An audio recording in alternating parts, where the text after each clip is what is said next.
Good Monday morning, and Happy New Year. We've had Christmas. Last week, I think I mused about times of the year, how we think about the calendar, and here I am doing it again. On the brink of our new year, I want to talk a little bit about a song that you mumble through the words about. Auld Lang Syne. What in the world does that mean? It's Old Scottish, and it's been sung for hundreds of years. You should know right off the bat, it is definitely a drinking song. I'll buy a cup of mine, good friend, you buy a cup of yours, and we'll drink a glass for kindness shed in days of Auld Lang Syne. It's a drinking song. But the days of Auld Lang Syne, Scottish, Gaelic, Old English, whatever the case may be, is a song for, what do we say? Days since past? That doesn't make a lot of sense. The good old times. Maybe that's a little closer. The good old days. Yeah, we talk about those every once in a while. And so, the story goes that in the late 1700s, Robert Burns, the poet, was wandering around looking for a good idea for a poem when he crosses an older man who piques his interest. He probably says something like, "Oh, I've got a story," or "You're a poet, I've got a poem for you," and he recites something very close to the lyrics to Auld Lang Syne, a poem. And we trust in an oral kind of tradition that there were other poets around the same period who had different versions of a very similar song. So, something existed in Scotland, in Britain, around the time where there was a poem to days long since past, the good old times. And now we sing it every New Year. It's interesting because it makes sense that it's almost English, and so maybe it makes sense in the United States, a former British colony, that we sing it, but it's really sung the world over. And who are we kidding? It's not that English to begin with. Auld Lang Syne. That I could not define any of those things without Wikipedia. So this musing is brought to you in part by Wikipedia.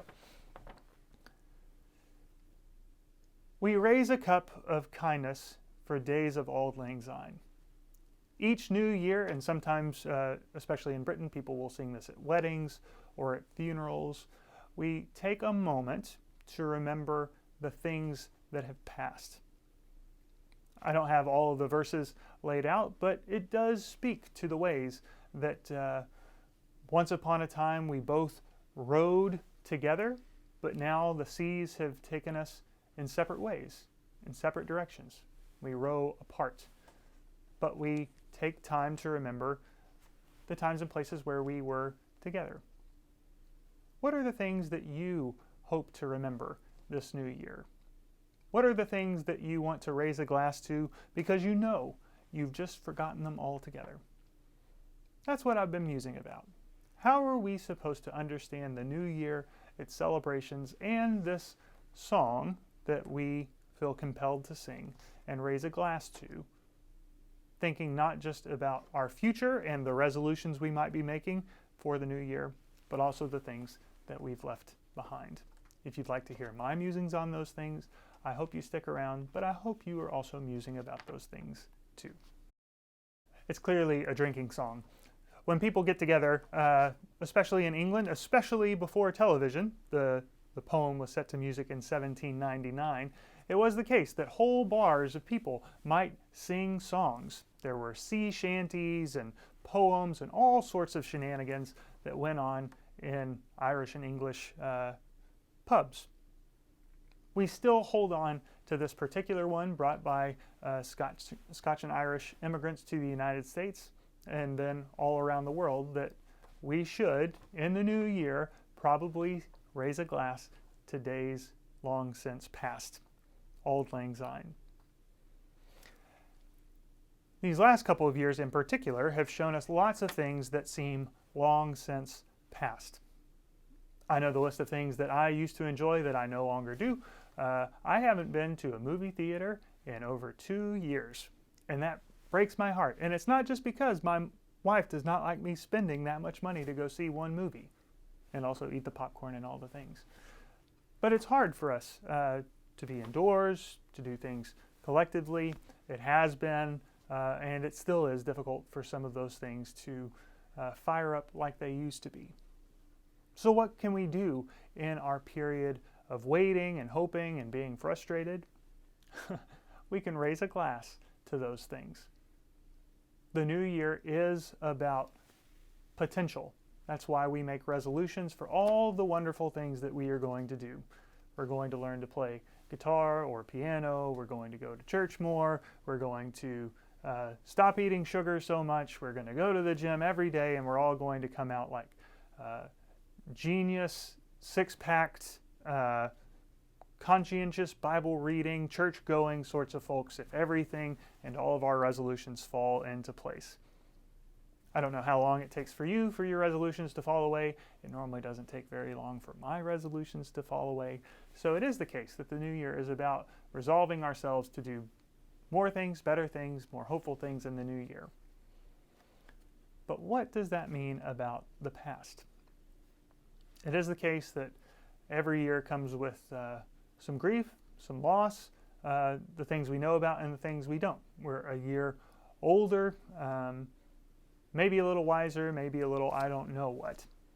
But it does make some sense that we raise a glass to those things, even to raise a glass for the things that we have forgotten to remember. I don't know what those things are. I know that I haven't, for example, stood in a line for almost 2 years, and in some ways that seems nice.